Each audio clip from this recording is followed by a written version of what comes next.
In Mecca, where is this going? They were at his apartment, Friday night, same routine they'd had for years, dinner, movie, conversation that went nowhere significant. He looked up from his phone. What do you mean? Us, this relationship, 5 years in Mecca, where is this going? He set the phone down, sighed. Chinwe, you know I love you. That's not what I asked. I do love you, you know that, right? Then marry me. The words hung in the air like a challenge. He looked away. It's not that simple. It is that simple. You either want to marry me or you don't. I'm not ready. You weren't ready at year 2, or year 3, or year 4. When will you be ready? I don't know, I need more time. She stood up. More time for what? To figure out if you love me. You already said you do, to figure out if I'm the one. After 5 years, how much more evidence do you need? Chenwi, don't do this. Do what? Ask for commitment. Ask for marriage. Ask for a future. We're not kids in Mecca. I'm 31, you're 34. What are we waiting for? I just need to be sure. If you're not sure after 5 years, you'll never be sure. She grabbed her bag, headed for the door. Chinwe, wait, I love you, I really do love you. She turned back, looked him in the eyes. Then why won't you choose me? He had no answer. She left and didn't come back. Her friends weren't surprised. Girl, we've been telling you for 3 years, her friend Adiz said over wine. He loves you, but he loves his options more. He said he's not ready. Not ready, Chinwe, he's 34. He has a career, a house, stability. What exactly is he waiting to be ready for? Maybe marriage scares him, maybe he just needs. Stop making excuses for him. He's not scared, he's comfortable. He has you faithful, loyal, invested without the commitment. Why would he change that? The words strung because they were true. Another friend, Ngozi, added, how many weddings have you gone to together? How many of his boys got married while you were dating? Chinwe thought about it. 7 weddings. 7 of his friends had gotten married in the 5 years they'd been together. And at every single one, someone would joke, you're next, Emeka. He'd laugh, change the subject, never took the hint. He's wasting your time, Adiz said gently, and the longer you stay, the more time you waste. But I love him. I know, but he loves himself more, and until that changes, you'll always be the woman he loves but won't commit to. For 3 months, Chinwe didn't contact Emeka, and he didn't contact her. Not a text, not a call, nothing. She'd hoped, secretly, desperately hoped, that the breakup would wake him up, that he'd realize what he lost, that he'd come back ready to commit. But 3 months of silence told her everything. He was fine without her, comfortable, unbothered. While she was falling apart, she couldn't eat, couldn't sleep, couldn't focus at work. 5 years of her life invested in a man who couldn't decide if she was worth marrying. Her mother called one evening. Chinwe, your father and I are worried. It's been 3 months. Have you talked to him? No, mama. Maybe you should reach out. Maybe he's waiting for you too. No, I asked him for 5 years to commit. I'm not going to beg him to. But what if he's the one God has for you? Then God needs to tell him that, because I'm done convincing a grown man that I'm worth choosing. Month 4, Chinwe was finally starting to heal, starting to accept that maybe it was really over. Then she saw the post. Emeka with a woman she'd never seen before. The caption, good vibes only sparkles. Her heart stopped. She clicked on his profile, Maury photos, different women, parties, outings, living his best life. Like she'd never existed. 5 years, and 4 months later, he was posting other women like she meant nothing. She called Adiz, sobbing. He's already moved on. He's posting other women. It's like I never mattered. Sis, listen to me. He didn't move on. He never stopped. You were just too in love to see it. What? Emeka has always kept his options open. Always, you thought you were his girlfriend. You were his main option. There's a difference. The words hit like a slap. How long have you known? Long enough, but you wouldn't have believed me. You had to see it yourself. Chinwe felt rage building. I gave him 5 years, 5 years of faithfulness, loyalty, investment, and he was out here treating me like an option. Yes, and now you know, so what are you going to do about it? Chinwe showed up at Emeka's apartment unannounced. He opened the door surprised. Chinwe, what are you? Were you seeing other people while we were together? His face went pale. What? No, I. Don't lie to me, I saw the posts. I talked to people. Were you seeing other people? He sighed, stepped aside, let her in. I wasn't in a relationship with anyone else. That's not what I asked. Were you seeing other people, talking to them, going out with them, keeping your options open? Silence. Answer me, Emeka. I was, keeping myself available, in case things didn't work out with us. She laughed, a bitter, broken sound. Available, for 5 years you were available. I didn't want to put all my eggs in one basket.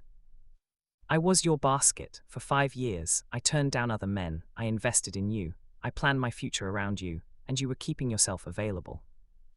It's not like I was sleeping with them. I don't care, you told me you loved me, you told me I was special, you let me believe we were building towards something, and the whole time you had one foot out the door. I did love you. You loved having me, you loved the ego boost, you loved the comfort, but you never loved me enough to actually choose me. His silence confirmed it.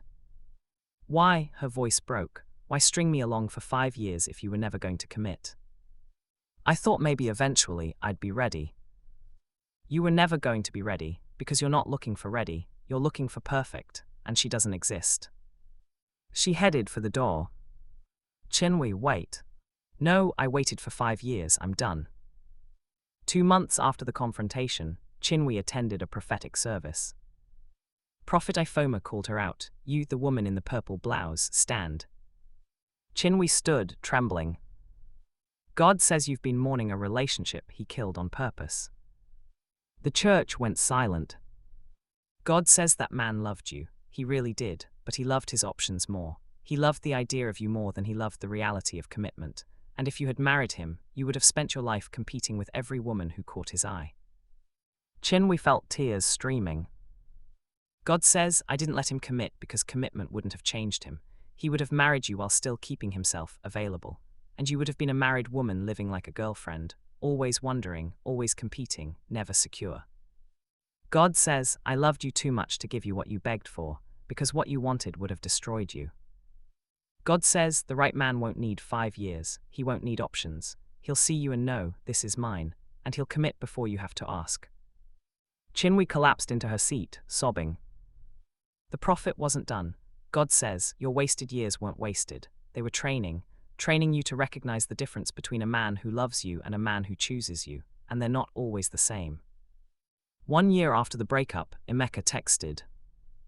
Emeka *, I miss you. Chinwe stared at the message. A year ago, this would have made her heart race. She would have responded immediately. Now it's nothing. Chinwe, why? Emeka, I've been thinking about us, about what we had. I think I made a mistake. Chinwe, you did, but not the one you think. Emeka, what do you mean? Chinwe, your mistake wasn't letting me go. It was holding on for 5 years while you figured out if you wanted me. You loved me, I believe that, but you loved your options more, and I deserved better than being someone's backup plan. Emeka, I'm ready now, I know what I want, it's you. Chinwe, you're not ready. You're just lonely, or guilty, or bored, but you're not ready, because if you were, you would have been ready at year 2, or 3, or 4, or 5. Emeka, people change. Chinwe, not that much, not that fast. You didn't wake up one day and suddenly value commitment. You just ran out of options and remembered I was still available, but I'm not anymore. Emeka, so that's it, you're just done. Chinwe, I was done a year ago, you're just now noticing. She blocked his number, deleted the conversation, and felt nothing but relief. 3 months later, Chinwe met Chukwudi at a wedding. He was a civil engineer, quiet, intentional, present. He asked for her number, called the next day, I'd like to take you to dinner. On their 3rd date, he said something that shocked her. I need to be honest with you, I'm not dating for fun. I'm 36, I'm looking for a wife, and I need to know, are you open to that, or are you just seeing where things go? Chinwe blinked, you're asking me this on date 3. Yes, because I don't want to waste your time or mine. If you're not looking for marriage, that's fine, but I need to know now. I'm looking for marriage, but you barely know me. How can you know if you want to marry me? I don't know yet, but I know I'm interested enough to pursue it intentionally. And if by month 3 I don't see a future, I'll tell you. I won't string you along for years hoping I'll eventually feel something. Chinwe felt tears prick her eyes. I dated someone for 5 years who could never decide.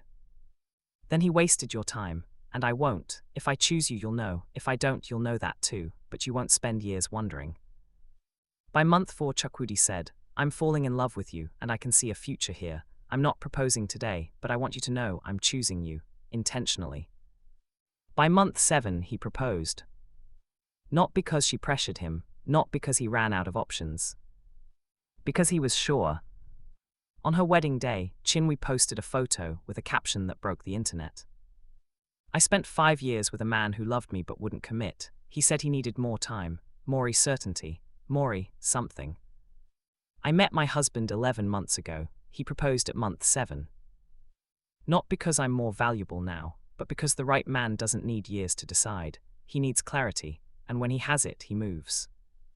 Ladies, stop waiting for men who love you but won't choose you. Love isn't enough, commitment is. I was the woman he loved but wouldn't commit to. Now I'm the wife of a man who didn't need convincing. The difference saved my life. Chosen, not chased. Commitment matters, no more waiting. 4.7 million likes, 89,000 shares. Comments flooded. I'm in year 4 with a man who won't propose. This is my sign. Your ex is punching air right now. Needed this, walking away today. 2 years into her marriage, Chinwe got a DM from an unknown account. Hi, I know this is random, but I'm dating Emeka. We've been together for 3 years. He won't commit. I saw your story and, did he do this with you too? Chinwe stared at the message. 3 years, he was doing it again. She typed. Yes, he did for 5 years. He loved me. He really did, but he loved his options more. He'll tell you he's not ready. He'll say he needs more time, but the truth is he'll never be ready. Not with you, not with anyone, because commitment requires sacrifice, and he's not willing to sacrifice his options for anyone. So you have 2 choices, stay and waste more years, or leave and find someone who doesn't need years to decide. I chose to leave, married someone else 11 months later. Best decision I ever made. The choice is yours. The woman responded, thank you, I needed to hear this from someone who survived him. Chinwe closed the app, looked at her husband sleeping beside her, her daughter in the crib nearby. And thanked God for the man who said no, because his no led her to the man who said yes. Without hesitation, without years of waiting, without doubt. Just yes, you, forever. And that was everything. The message. He can love you and still not choose you. He can love you and still waste your years. He can love you and still keep his options open. Love without commitment is just affection without accountability. Stop waiting for men who need years to decide. The right man won't need convincing. He'll need certainty, and once he has it, he'll move. You deserve a man who chooses you, not one who loves you while looking for better. Scripture references. The Lord himself goes before you and will be with you. He will never leave you nor forsake you. Deuteronomy 31:8. Wait for the Lord, be strong and take heart and wait for the Lord. Psalm 27:14. For I know the plans I have for you, declares the Lord, plans to prosper you and not to harm you, plans to give you hope and a future. Jeremiah 29:11. He who finds a wife finds what is good and receives favor from the Lord. Proverbs 18:22. Trust in the Lord with all your heart and lean not on your own understanding. Proverbs 3:5.